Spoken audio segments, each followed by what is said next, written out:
ഇന്നലെ എടുത്ത റൂം ഇത്തിരി ഓവർ റേറ്റ് ആയിരുന്നു, 2200 രൂപയായിരുന്നു. ഇതേ സെയിം റൂം തന്നെ നമുക്കൊരു 1000 രൂപ 1500 രൂപയ്ക്കൊക്കെ കിട്ടും. അതുകൊണ്ട് തന്നെ ആ റൂമിൻ്റെ ടൈം തീർന്നപ്പോഴേ നമ്മൾ റൂം വെക്കേറ്റ് ചെയ്ത് ഇറങ്ങിയേ. പുതിയതായിട്ട് ബുക്ക് ചെയ്തേക്കുന്ന റൂമിലേക്ക് നമ്മുടെ പഴയ റൂമിൽ നിന്ന് ഏകദേശം ഒരു 1 കിലോമീറ്റർ താഴെ ഉള്ളൂ. അതുകൊണ്ട് തന്നെ ഓട്ടോ വിളിക്കേണ്ട നടക്കാമെന്ന് വിചാരിച്ചു. പിന്നെ പകൽ സമയങ്ങളിൽ ഇവിടേക്ക് ഒന്ന് കാണാമല്ലോ.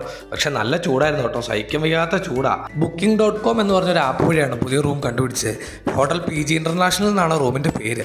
അങ്ങോട്ട് നമ്മുടെ പഴയ റൂമിൻ്റെ അവിടെ നിന്ന് ഒരു 1 കിലോമീറ്ററിൽ താഴെ ഉള്ളൂ കേട്ടോ. അതുകൊണ്ട് തന്നെ ഓട്ടോ ഒന്നും വിളിക്കുന്നത് നടക്കാമല്ലോ എന്ന് കരുതി. ഇവിടെയൊക്കെ ഓട്ടോ വിളിച്ച് കഴിഞ്ഞാൽ ഭയങ്കര റേറ്റാണ്. ഇന്നലെ നിസാമുദ്ദീനിൽ നിന്ന് നമ്മുടെ റൂമിലേക്ക് വരാൻ തന്നെ അവൻ 400 ആദ്യം പറഞ്ഞു. അതിനുശേഷം റൂമിലെത്തിക്കഴിഞ്ഞപ്പോൾ 500 രൂപ മേടിച്ചു കേട്ടോ. ഇവിടങ്ങളിലൊക്കെ യാത്ര ഏറ്റവും ബെറ്റർ മെട്രോ വഴിയാണ് കേട്ടോ. അതല്ലെങ്കിൽ പിന്നെ ഊബർ വിളിക്കണം. അതാകുമ്പോൾ ഏകദേശം ഒരു മാന്യമായ റേറ്റ് കിട്ടും. പക്ഷേ ഊബറിന് ഒരു പ്രശ്നമുണ്ട്. എന്താണെന്ന് വെച്ചാൽ നോർമൽ റേറ്റിൽ ഊബർ വിളിച്ച് കഴിഞ്ഞാൽ വരാൻ ഒരുപാട് ലേറ്റ് ആകുമേ. അതുകൊണ്ട് തന്നെ ഊബർ നമുക്കൊരു ഓപ്ഷൻ തരും, 30, 40, 50 എന്നൊക്കെ പറഞ്ഞ് എക്സ്ട്രാ ടിപ്പും കൂടെ ആഡ് ചെയ്യുവാണെങ്കിൽ നമുക്ക് വണ്ടി പെട്ടെന്ന് കിട്ടും. ഗൂഗിൾ മാപ്പിൽ ലൊക്കേഷൻ വിട്ട് റൂം ലക്ഷ്യമാക്കി നമ്മൾ നേരെ നടന്നേ.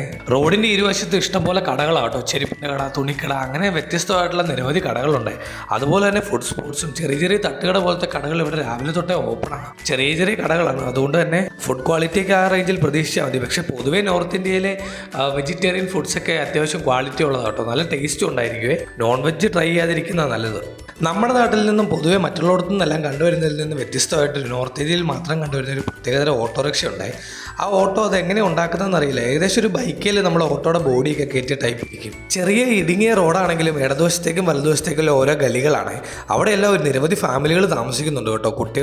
കുട്ടികളൊക്കെ കളിയും കാര്യങ്ങളൊക്കെ ഈ റോഡിൽ കൂടെ അതിലെ കൂടെ ഇടയ്ക്ക് ബോളൊക്കെ വരുമ്പോൾ നമ്മുടെ ഫ്രണ്ടിൽ കൂടെ പോവേ.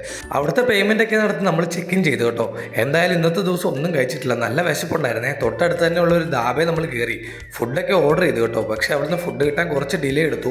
നല്ല ചൂടായിരുന്നു. ഒരു അണ്ടർഗ്രൗണ്ട് പോലെ അടിയിലേക്ക് കയറായിരുന്നു. ഞങ്ങൾ അവിടെ നിന്ന് ഇരുന്നതിനായിട്ട് ഒരു 2-3 കുപ്പി വെള്ളം കുടിച്ച് തീർത്തു. യായു പറയുന്നുണ്ട്, യായു വേർത്ത് കുളിച്ചു. വെജിറ്റബിൾ ഫ്രൈഡ് റൈസും അതുപോലെ തന്നെ ചെന മസാലയും ഒരു പനീറിൻ്റെ കറിയൊക്കെ കേട്ടോ നമ്മൾ മേടിച്ചത്.